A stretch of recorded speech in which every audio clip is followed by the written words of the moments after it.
Good morning dear student. Chapter 9 exercise 9.4। Last video में हमने 3 सम देखे थे, सम नंबर 19, 20 एंड 21। 2 बाकी है बेटा, 22 सिंगल सम है एंड 23 एमसीक्यू है। दोनों सम खत्म कर देते हैं तो हमारी ये एक्सरसाइज खत्म हो जाए। शायद वीडियो थोड़ा छोटा बने, ओके, पर नई एक्सरसाइज न्यू वीडियो में ही स्टार्ट करेंगे। ओके, तो नंबर 22 क्या है, इसमें भी थोड़ा ध्यान रखना है अच्छे से। क्वेश्चन में थोड़ा छोटा मोटा वर्ड्स का चेंजेस है, ज़्यादा कुछ नहीं।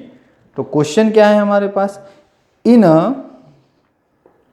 Culture the bacteria count is 1 lakh. Okay, bacteria कितने काउंट हुए, 1 लाख। कंटिन्यूसली पढ़ते जाते जब तक हमको कुछ क्लू और हिंट ना मिले। The number is increased by 10% in 2 hours. Her 2 hours में वो बैक्टीरिया इंक्रीज हो रहे हैं। क्या हो रहे हैं, इंक्रीज हो रहे हैं 10%। कितने हो रहे हैं, 10%। के भी 100 हो तो 110, ओके, फिर 200 हो तो 220, जितने हो गए उसके इंक्रीज हो गए। In how many hours will the count reach 2 lakh. कितने आवर्स के बाद वो 2 लाख तक पहुंच जाएंगे डबल होते होते।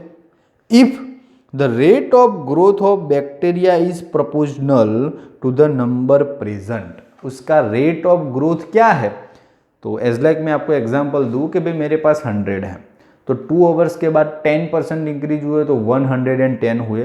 तो उसके बाद 2 आवर्स 110 के 10% हो गए। 110 के 10%, 100 के नहीं, क्योंकि ऑलरेडी 110 हो गए हैं, तो उसके 10%। उसके बाद 2 आवर्स के बाद शायद 140 हुए, तो 140 के 10%। 100 को भूल जाओ, फिर जैसे जैसे बढ़ते जाएंगे उसके 10%, ऐसा बोला है क्वेश्चन में।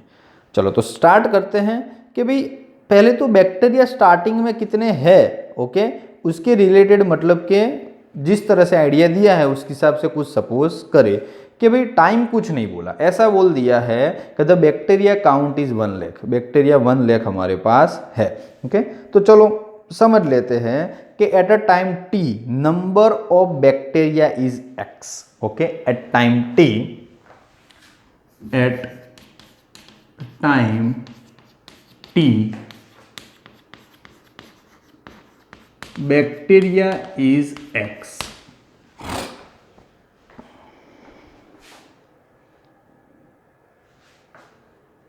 चलो, तो बैक्टीरिया कितने हैं हमारे पास, x। टाइम t के हिसाब से बैक्टीरिया हमारे पास x है। चलो करते हैं, अब जैसा जैसा मतलब कि बैक्टीरिया है वो चेंजेस होते रहते हैं। क्या करते रहते हैं, चेंजेस होते रहते हैं। ओके, तो विथ रिस्पेक्ट टू x के हिसाब से मतलब कि चेंजेस, टाइम के हिसाब से चेंजेस, जैसे जैसे टाइम बढ़ेगा तो मतलब कि क्या हो जाएगा, dx बाय dt। बैक्टीरिया का rate proportional change with respect to t। तो किसका, तो बैक्टीरिया x का, और किसी के रिस्पेक्ट में है नहीं, तो किसी की डिस्कशन करनी नहीं है। ओके, चलो सबको एक तरफ लाने की कोशिश करो और उसके बाद मतलब क्या करो, एक्सप्लेनेशन करो, तो पता चल जाए कि किस तरह का एक्सप्लेनेशन हमारे पास है। ओके, चलो तो जैसे जैसे मतलब हमारे पास कैलकुलेशन है, okay sorry, proportional dx by dt, क्योंकि जिस तरह से हमारा बैक्टीरिया का रेट ऑफ चेंज हो रहा है वो किसको प्रोपोर्शनल है, तो बैक्टीरिया को। ओके, उसका ग्रोथ जिस तरह से चेंजेस हो रहा है। चलो प्रोपोर्शनल निकालना है तो कुछ कांस्टेंट आएगा। डायरेक्टली आप कांस्टेंट लिखना चाहो तो भी लिख सकते हो कि भाई kx। चलो x को इधर लाओ तो 1/x इंटू dx, t को सामने, क्योंकि रेट के फॉर्म में दिया है इसीलिए हमने प्रोपोर्शनल लिखा।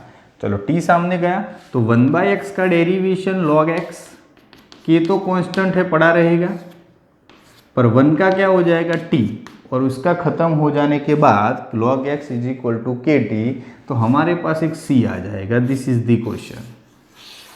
ओके, ये हमारा क्वेश्चन बन गया। अगेन बैक्टीरिया का रेट चेंज हो रहा है with respect to bacteria. Okay, जिस तरह से बैक्टीरिया बढ़ते जा रहे हैं उसी हिसाब से मतलब कि वो चेंजेस होता रहता है। प्रोपोर्शनल निकाल दो तो मतलब कि क्या कर दिया, ओके, क्योंकि नंबर ऑफ प्रेजेंट, जितने प्रेजेंट है उस हिसाब से चेंजेस हो रहे हैं। पहले 1 लाख थे तो 1 लाख के 10%, फिर 1,30,000 तो 1,30,000 के 10%। चलो आगे की बात करें, यहाँ तक का काम तो हमने कर दिया। अब स्टार्ट करते हैं कि रेट किस हिसाब से चेंज हो रहा है। तो एज, चलो इनिशियल कंडीशन में कि when we take t is equal to 0, starting में कुछ नहीं, तब तो बोला है ना कि बैक्टीरिया 1 लाख है, क्या है 1 लाख। स्टार्टिंग में कोई भी टाइम नहीं तो बैक्टीरिया इनिशियली 1 लाख तो हम लेके चले हैं, तो log x की जगह पे 1 lakh is equal to KT0, that mean C is equal to, ये आंसर आया, डाल दो उसमें। तो log x is equal to KT plus log 1 lakh. चलो complete, log x is equal to KT log 1 lakh. अब ऐसा बोला है कि भाई 10% के हिसाब से इंक्रीज होता रहता है जब जब भी टाइम आए। तो उसके अंदर बोला है कि भाई इंक्रीज 10% इन 2 आवर्स। कितने आवर्स में? 2 आवर्स में 10% इंक्रीज होते हैं। तो t is equal to, after t is equal to 2 hours, 2 hours में 10% इंक्रीज हो गए तो मेरा बैक्टीरिया कितने हो गए? 1 लाख थे, उसमें 10% इंक्रीज हो गए तो 1,10,000। समझ रहे हो ना? 1 लाख के 10% 10,000 तो टोटल बैक्टीरिया हो गए आफ्टर 2 आवर्स। जान सकता हूँ मैं, कैलकुलेशन अपने आप समझ सकता हूँ। तो 1,10,000 क्लियर। अब डालो वैल्यू, तो log x की जगह पे क्या, 1,10,000 इज इक्वल टू KT, पर t की जगह पे 2 है तो 2K log 1 लाख।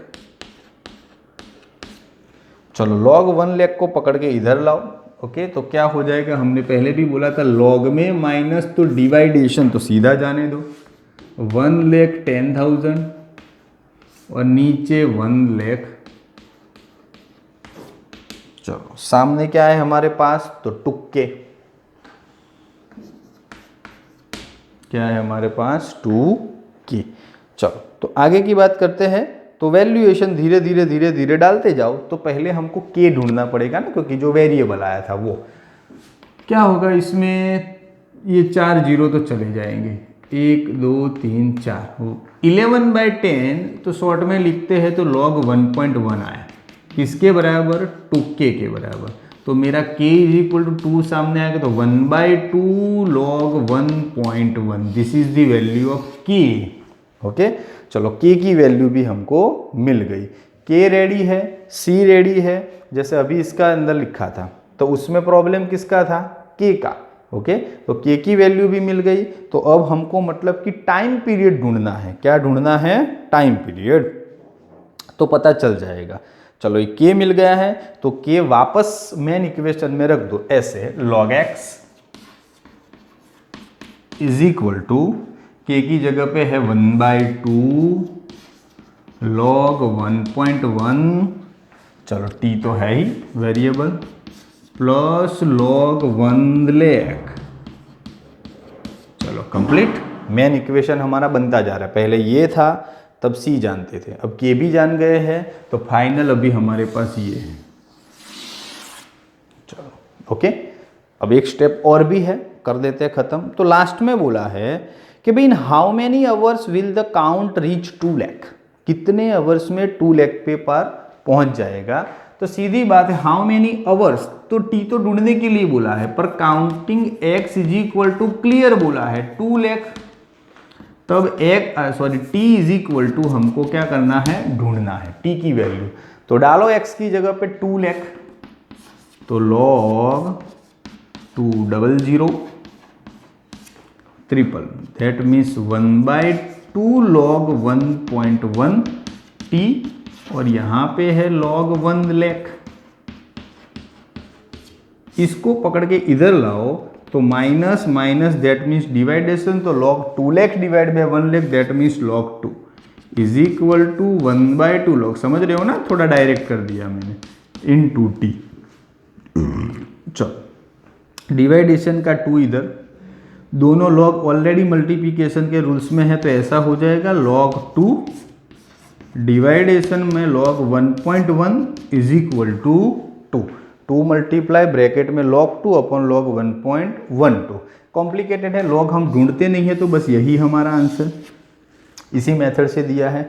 तो इतने टाइम में आप डाल दो वैल्यू log 2 की और log 1.1 की वैल्यू डाल दो, तो you got a finally mathematical answer. Okay, कुछ नंबरों में आंसर मिल सकता है, पर हमें 2 और log 1.1 की वैल्यू नहीं पता है, तो क्यों डालनी है। तो इतने टाइम में बैक्टीरिया मतलब कि 2 लाख हो जाएंगे हमको। और हमारा तो मीनिंग क्या था ढूंढने का, तो कि t इज इक्वल टू इतने आवर्स हमको मिल गए, तो t is equal to 2 log 2 divide by log 1.1 hours.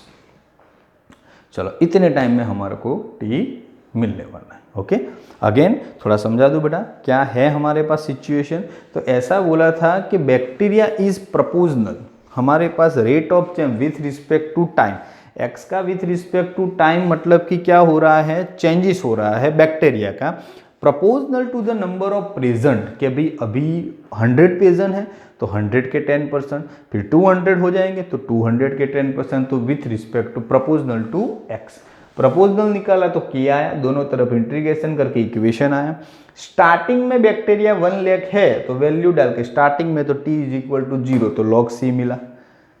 फिर वैल्यू डाल दी उसकी, फिर t इज इक्वल टू ऐसा बोला है कि भाई 2 आवर्स के बाद, हर एक 2 आवर्स के बाद उसको 10% इंक्रीज हो गए, तो t इज इक्वल टू 2, तो 10% तो 1,10,000 वैल्यू डाली, तो हमारे पास k मिला। 2 कांस्टेंट थे, एक c था k था, दोनों मिल गए, वापस डाल दिया इक्वेशन में। अब बोला है कि भाई x is equal to 2 lakh, finally मतलब कि 10% इंक्रीज करते करते करते करते 2 लाख पे पहुंचना है, तब टाइम कितना होगा, तो तब t ढूंढना है। सबकी वैल्यू डाल दी तो t log के फॉर्म में आया। log की वैल्यू हम रखते नहीं हैं, इसीलिए उसी मेथड में रखो। चलो, लास्ट MCQ छोटा सा 23, क्योंकि सम को छोटा मान रहे थे पर छोटा है नहीं, बड़ा था, थोड़ा टाइम हो गया उसमें, कोई बात नहीं। 23 बिल्कुल easy. The general solution of the differential equation dy by d x e raise to x plus y. General solution ढूंढना है बेटा, dy by d x e raise to x plus y. तो जनरल सॉल्यूशन तो हमने बहुत बार ढूंढा है, e raise to x plus y, तो e raise to x into e raise to y. क्यों? क्योंकि हमको y वाले एक तरफ लाने हैं, x वाले एक तरफ लाने। चलो, y वाले इधर लाओ, तो 1 upon e raise to y into d y, e raise to x into d x. चलो, इसको पकड़ के ऊपर लाओ, e raise to minus y into d y, e raise to x into d x, ये भी इंटीग्रेशन, ये भी इंटीग्रेशन।